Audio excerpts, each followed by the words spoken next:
প্রিয় ভাইরা, আজকে বাংলাদেশের যে আবহাওয়া এর পিছে বর্তমান সরকারের ব্যর্থতা অবশ্যই রয়েছে। আপনারা জানেন যে অপরিকল্পিত উন্নয়ন, বিভিন্ন জলাশয় ভরাট, বায়ু দূষণ, আবহাওয়া দূষণ নিয়ন্ত্রণে ব্যর্থতা এবং আপনারা জানেন যে ফারাক্কা বাঁধের নির্মাণের ফলে বাংলাদেশের নদীগুলায় পানি প্রবাহ কমে যাওয়া এবং বাংলাদেশের বিভিন্ন নদীর মধ্যে এখন মরুভূমির মতো বিভিন্ন চর জেগে ওঠা, এই সকল কারণের জন্যেই আজকে বাংলাদেশের যে আবহাওয়া এবং পরিস্থিতি সেটি অত্যন্ত ভয়াবহ পর্যায়ে চলে গিয়েছে। এই সরকার সকল কিছু নিয়ন্ত্রণ করতে ব্যর্থ হয়েছে।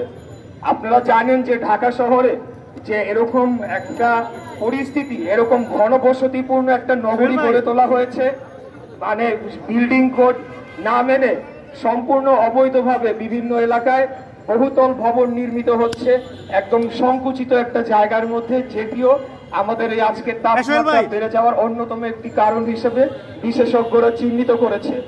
এরই মধ্যে এই সরকারের অত্যাচার নির্যাতনের মাত্রা চরম সীমা লঙ্ঘন করেছে। তারা প্রতিনিয়তই বিএনপি এবং আমাদের নেতা কর্মীদের উপর ভয়াবহ নির্যাতন চালিয়ে যাচ্ছে। আসলে বাংলাদেশের কোনো কষ্ট দুর্দশা হলে তো এই যারা আওয়ামী লীগ সহ যারা এই এখন বর্তমান ক্ষমতায় রয়েছে তাদের তো কোনো কিছু যায় আসে না, তারা এসি রুমে বসে তারা ছড়ি ঘোরাচ্ছে, কিন্তু কষ্টে আছে বাংলাদেশের সাধারণ নাগরিক, সাধারণ জনগণ। আমি আপনাদের উদ্দেশ্যে বলতে চাই যে এই শহরটা আমাদের, এই দেশটা আমাদের, এই দেশকে রক্ষায় বাংলাদেশের সাধারণ জনগণকে এগিয়ে আসতে হবে। আমাদের কানাডায় বেগমপাড়াও নাই, মালয়েশিয়াতে সেকেন্ড হোমও নাই। আমাদেরকে সরকার চাইলেও এই দেশ থেকে তারাই দিতে পারবে না। আমরা এই দেশে অবস্থান করে আগামী দিনে বাংলাদেশের গণতন্ত্রকে পুনরুদ্ধার করব, জনগণের অধিকার জনগণকে ফিরিয়ে দিব, বাংলাদেশের সার্বভৌমত্বকে রক্ষা করব এবং বাংলাদেশের অখণ্ডতাকে আমরা রক্ষা করব ইনশাআল্লাহ।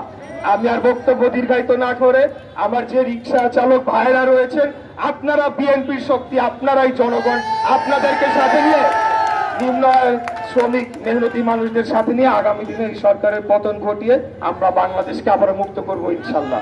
আপনাদের সবাইকে ধন্যবাদ, সবাই ভালো থাকবেন। আসসালামু আলাইকুম।